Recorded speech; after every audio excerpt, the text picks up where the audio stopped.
Hey guys, so I'm about to dive into Atomic Blonde. Don't really know a lot about this one except for the trailers, which looked really cool. Kind of looked like a bit of a female version of John Wick. Love Charlize Theron, so let's chuck it on and see what she does. Is it worth a watch? I'll let you know when I get back.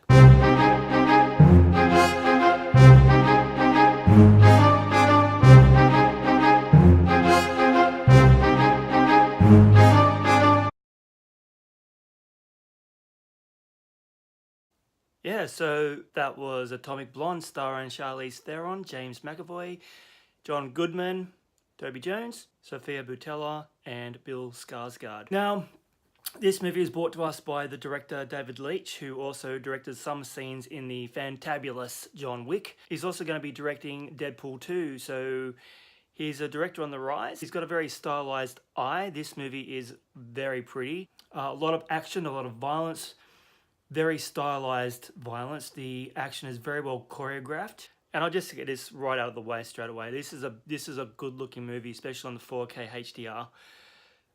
It's set in 1987 in snowy, wintry Berlin at the coming down of the Berlin Wall.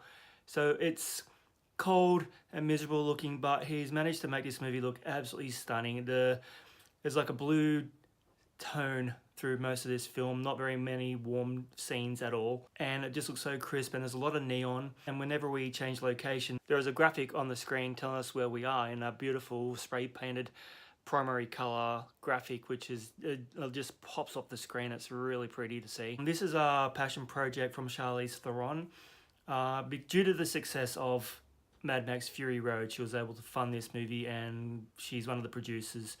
It's something that she was working on for 5 years to get off the ground. So this is all about getting this adaptation of the graphic novel The Colder City by Anthony Johnson and Sam Hart, a graphic novel that came out in 2012. It was a passion project of hers to get this graphic novel onto the screen, and to a degree it's quite successful.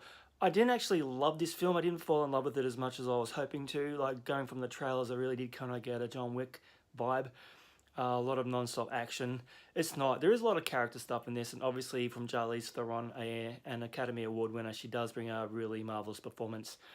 So basically, she is a spy. She is working for MI6, and they're collaborating with the CIA, and there is a list with highly sensitive data on it out there in the wild in Berlin, and it's her job to go and liaise with her fellow operative, James McAvoy, find this list and get it before it gets into the hands of the KGB, and making the Cold War last for an extremely long time when they don't want that. So that's the basic bones of the plot, and it was fine. It was kind of...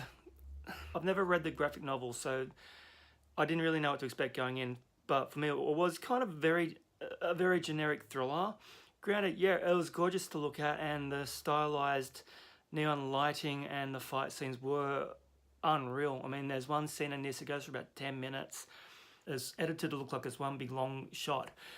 It's not, it's just edited that way, but it is a non-stop fight scene with Charlize Theron and multiple goons on this stairwell, and it was bloody violent, and it was the highlight of the film. So if you were going to check out this movie for one scene alone, it would be that one. It was astounding. It was really cool, really well done. So to prepare for this role, Charlize did do some intensive training. She had 8 personal trainers, and she actually did train with Keanu Reeves, who was training for John Wick 2 at the same time, which is kind of a much better movie, I'm just saying. The cast is on point. James McAvoy, as usual, is really good. He's a very busy guy these days. John Goodman always brings his A game. That guy is really just amazing whatever he does.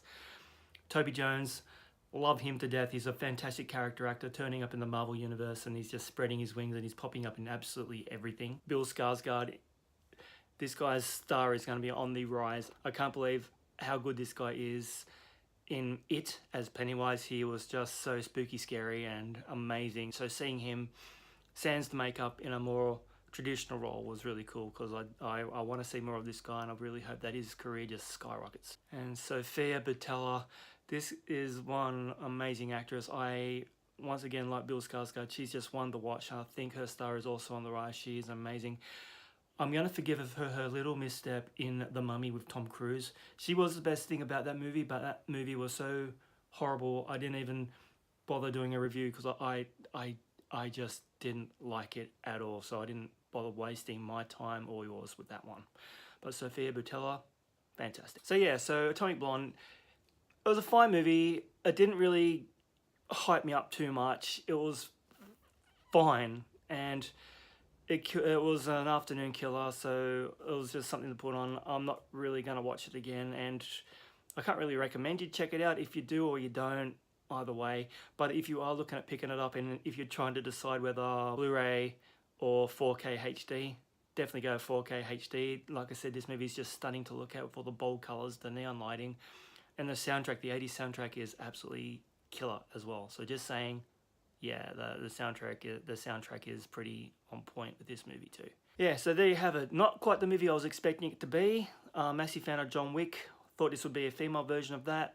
Not quite, but I am confident in the direction of David Leitch. He was very astute and delivered a beautiful film, and the action sequences were a knockout. They were cool. So I'm hyped to see what he does with Deadpool 2.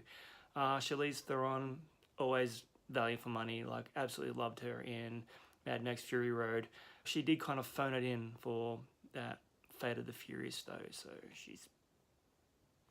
there you go, Atomic Blonde on 4K HDR, absolutely stunning film to look at, not so much to entertain. Once again, guys, thank you so much for watching and checking out my channel. Feel free to subscribe or throw me a thumbs up, and I'll catch you in the next video. Thanks for watching.